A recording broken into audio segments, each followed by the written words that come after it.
Bon, sujet difficile aujourd'hui. On va parler de la blessure du père et comment réussir à en guérir. Alors respire un bon coup, ça va aller. Je vais diviser la vidéo en 3 parties pour que tu arrives le mieux à comprendre. Premièrement, tout commence avec toi et le pardon qui va se produire à l'intérieur de toi. Ça consiste à pardonner le petit garçon ou la petite fille à l'intérieur de toi qui voulait que son papa se comporte d'une certaine façon ou l'aime d'une certaine manière. Alors, pour pouvoir guérir, la première chose c'est de te pardonner. Je vais te demander de pardonner l'enfant qui est en toi.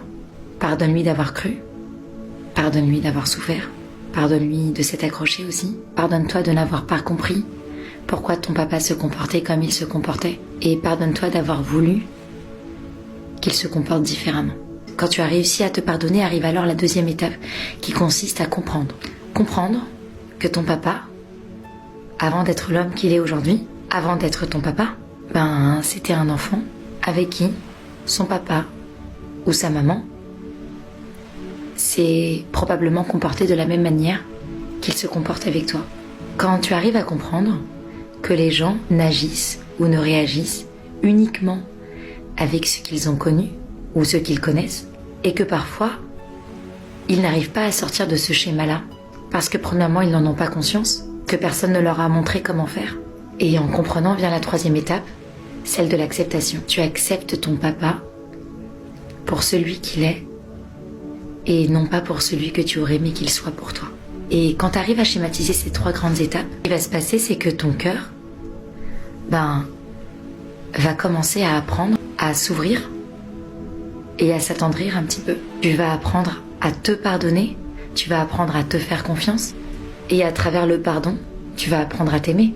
Et quand tu es enfin prêt ou enfin prête à t'aimer, malgré les erreurs que tu as commises, malgré tes manquements, malgré tout ce qui ne te plaît pas, c'est là que tu arrives à ouvrir les yeux sur la réalité. Et comme tu ouvres les yeux sur la réalité, tes yeux deviennent un peu plus compatissants. Et tu arrives à voir ton père pour le petit garçon qu'il a été un jour, avant que quelqu'un ne vienne et le blesse, lui aussi.